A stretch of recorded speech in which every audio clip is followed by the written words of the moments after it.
ہے، کچھ برکت بھی ہے، کچھ نحوست بھی ہے۔ یقیناً گھر میں نحوست آ جاتی ہے، بے برکتی آ جاتی ہے۔ پروردگار کہہ رہا ہے کہ ہاں ہر گھر میں بے برکتی آ سکتی ہے، نحوست آ سکتی ہے، مگر اس گھر میں نحوست نہیں آ سکتی جس گھر میں روزانہ قرآن کی تلاوت ہوتی ہو۔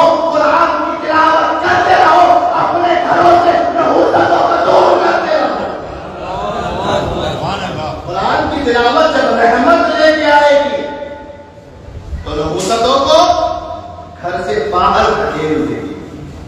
وَنُنَزِّلُ مِنَ الْقُرْآنِ مَا هُوَ شِفَاءٌ مِنْ رَبِّكُمْ وَرَحْمَةٌ۔ ایک تو شفا ہے قرآن میں، دوسری چیز ہے رحمت۔ تو شاید ہم نے سوچا کہ یہ شفا عمومی شفا ہے، رحمت عمومی رحمت ہے، سب کے لیے شفا، قرآن سب کے لیے شفا، قرآن سب کے لیے رحمت، میرے لیے بھی، آپ کے لیے بھی، اور دنیا والوں کے لیے بھی، سب کے لیے قرآن شفا ہے، سب کے لیے قرآن رحمت ہے۔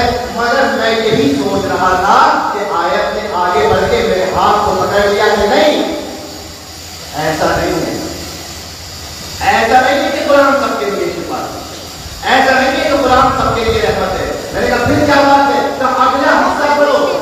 اگلا حصہ کیا تھا؟ وَلَا يَزِيدُ الظَّالِمِينَ إِلَّا خَسَارًا۔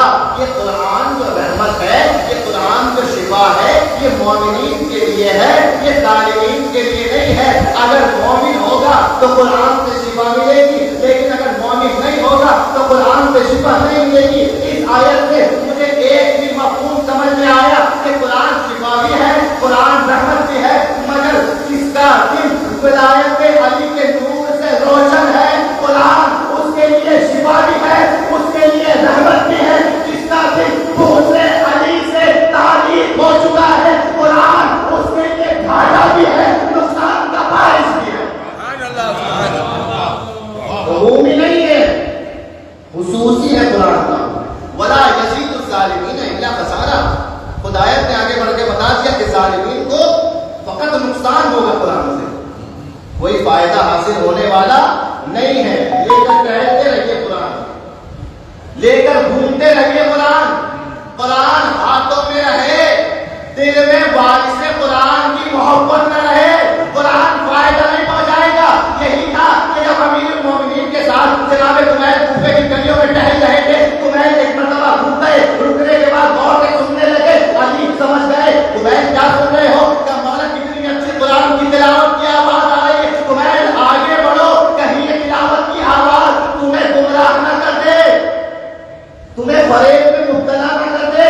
میں کہتے میں بڑا گھبرا گیا، مولا قرآن کی تلاوت ہوتی میں سن رہا تھا، مگر مولا نے روک لیا۔ مگر تمہیں نے پتا تھا علی نے کوئی بات کہی ہے تو اس کے پیچھے کوئی حکمت ہے، کوئی فلسفہ ہے، کوئی سبب ہے، کوئی وجہ ہے۔ کمیل کے سوال کو واضح نہ ہو پایا، کمیل کے ذہن میں یہ سوال رہا، یہاں تک کہ کمیل مولا کائنات کے ساتھ میں نہروان میں پہنچے۔